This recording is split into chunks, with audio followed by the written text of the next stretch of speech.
Και έχω τη χαρά να υποδεχτώ τον κύριο Λου Ραπτάκη, τον γερουσιαστή της πολιτείας του Rhode Island. Σας ευχαριστώ πολύ που είστε μαζί μας σήμερα. Είναι μια αισιόδοξη μέρα για το Δημοκρατικό Κόμμα. Η κυρία Χάρις έκανε μια πραγματικά πολύ καλή εντύπωση. Κατάφερε να ενοχλήσει, να εκνευρίσει, να επιτεθεί, να αντέξει σε επιθέσεις Τραμπ. Αλλά το ίδιο περίπου είχε πετύχει και η κυρία Χίλαρη Κλίντον μερικά χρόνια πριν, αλλά η κάλπη την πρόδωσε. Πιστεύετε ότι υπάρχει αναλογία με τη σημερινή κατάσταση? Φοβάστε δηλαδή ότι η κάλπη μπορεί να βγάλει κάτι διαφορετικό από αυτή την καλή εμφάνιση που είχαμε τα ξημερώματα? Θα δούμε. Ξέρεις, εχθές όλοι ξέρουμε η Harris νίκησε, σίγουρα. Όμως αν παίρνεις τα πράγματα τα οικονομικά, νομίζω ο Trump είχε καλύτερες απάντησεις. Μετανάστες η Harris, το Ουκρανία, Ισραήλ, Ρωσία, νομίζω ο Trump. Όμως όλο το πακέτο νομίζω η Καμάλα Harris είχε νικήσει. Το θέμα έχουμε εδώ στην Αμερική που είμαστε 50 πολιτείες. Ξέρουμε 21 πολιτείες θα πάνε με τον Trump. Οι άλλες 21 σίγουρα με τη Harris. Είναι οι 8 πολιτείες, η Nevada, Wisconsin, Georgia, Michigan, Florida, Arizona. Εκεί που θα παίξει το παιχνίδι. Εχθές το βράδυ ο λαός που θα ψηφίσει σε 55 μέρες, που ακούσανε τι θέλανε να ακούσουν. Εγώ νομίζω πως η Harris είχε το Trump, τον είχε δέσει, γιατί έκανε το θέμα σαν δικηγόρισα μέσα σε δικαστήριο. Πραγματικά θύμιζε εισαγγελέα. Ακόμη και οι τεχνικές της γλώσσας του σώματος είχαν αυτή την αυτοπεποίθηση της εισαγγελέως απέναντι σε έναν υπόδικο. Είναι ένας ρόλος που έχει βρεθεί στη ζωή της. Ναι, σωστό. Και το άλλο πρέπει να ξέρετε πως ο λαός είδανε, θα ψηφίσουν τώρα την προεδρία, Trump ή Harris. Όμως αν πάνε με τη Harris, είναι το άλλο θέμα, μην ξεχάσεις το Κοινοβούλιο της Αμερικής. Μπορεί κάποιος να πει, μου άρεσε η Harris. Η Harris τώρα ήταν με τον Biden 3,5 χρόνια, όμως η Harris πρέπει να δείξει το δικό της την ατζέντα. Αυτό δεν το ξέρουμε ακόμα, όμως είναι καλό για τη Harris, γιατί εκείνη θα πάρει άλλο δρόμο, δεν θα παρακολουθήσει το δρόμο του Biden. Αυτό είναι πολύ καλό για τη Harris. Εγώ, όπως είμαι δημοκρατικός εκλεγμένος σε πολιτική γερουσία εδώ στο Rhode Island, είμαστε πολύ χαρούμενοι που έσπασε αυτό τα polls που πηγαίνουν πάνω κάτω.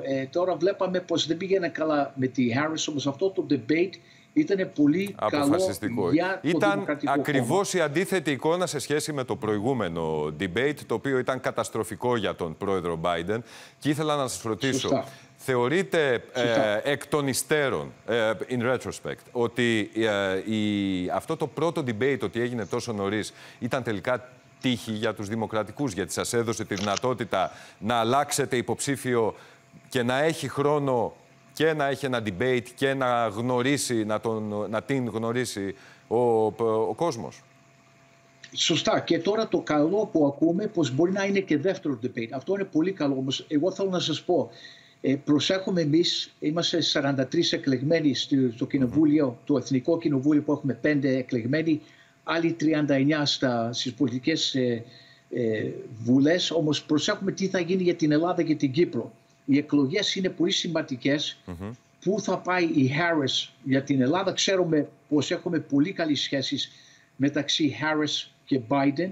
Τα είδαμε τα τελευταία 3,5 χρόνια και με τον Trump. Όμως εγώ νομίζω τώρα σιγά σιγά πηγαίνουμε προς τη Harris. Μόνο σε 55 μέρες τουλάχιστον πρέπει η Harris να πει ακριβώς τι θα κάνει για τα οικονομικά, για τα πολιτικά, για την Ευρώπη, για την Ελλάδα, για την Κύπρο.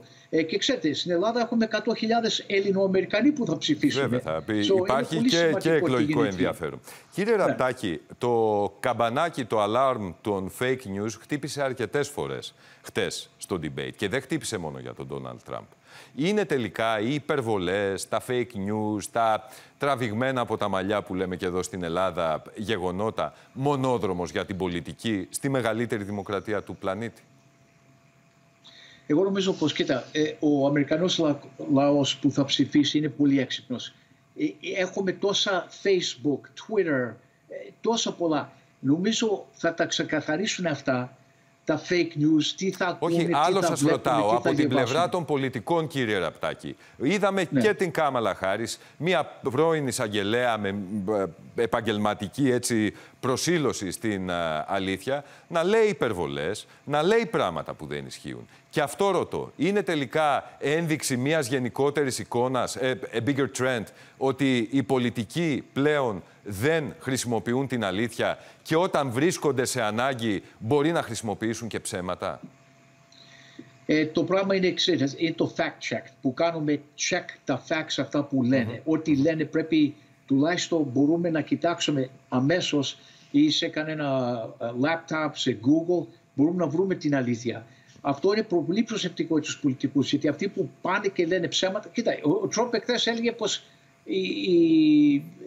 οι μετανάστες που έρχονται τρώνε γάτες και σκύλοι. Δεν είναι σωστό αυτό. Αυτό το έριξε έξω. Ναι. Πρέπει να είναι το fact check, νομίζω, σταματάει αυτό αυτά τα fake news. Νομίζω είμαστε σήμερα το 2024, έχουμε την ευκαιρία που μπορούμε να ξεμπλέξουμε την αλήθεια και αυτά τα ψέματα στην πολιτική. Θα δούμε. Κοίτα, έχουμε ακόμα τουλάχιστον 2 μήνες πριν να πάει ο Αμερικανός λαός να ψηφίσει. Σε κάποιες πολιτείες θα ψηφίσουν και πιο νωρίς. 2 εβδομάδες, 3 εβδομάδες, 4 εβδομάδες. Είναι μια μεγάλη μάχη.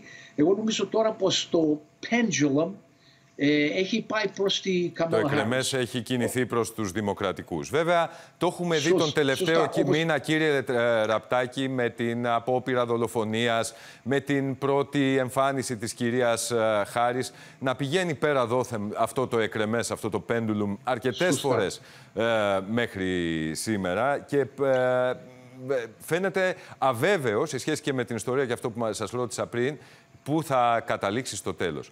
Αυτό που ήθελα να σας ρωτήσω όμως είναι το εξής. Ο κύριος Τραμπ έκανε ένα λάθος κατά την ανάλυση. Δεν επέμεινε τόσο, παρά μόνο στο τέλος, αφού ήσασταν κυβέρνηση, γιατί δεν κάνατε όλα αυτά τα πράγματα 3,5 χρόνια. Υπάρχει απάντηση, έχετε απάντηση σε αυτό?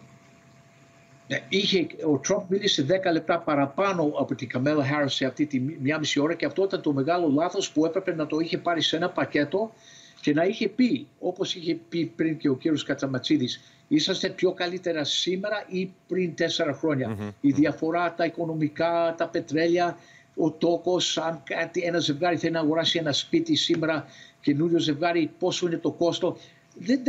Δεν ήταν πολύ, ήμουνα πολύ, να σας πω, surprised, πολύ παράξενος.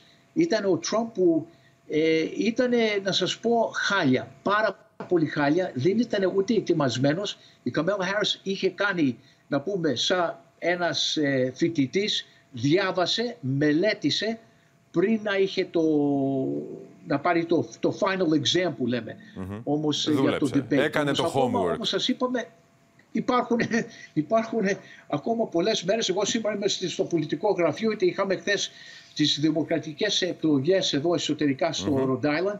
Πήγαμε πάρα πολύ καλά, δεν είχαμε αντίπαλο, όμως δείξαμε πολύ δύναμη στα νούμερα των αντίπαλων του Ρεπουμπλικάνου που έχουμε το Νοέμβριο. Πάντα εγώ σαν πολιτικός τρέχω όσο είναι να χάνω.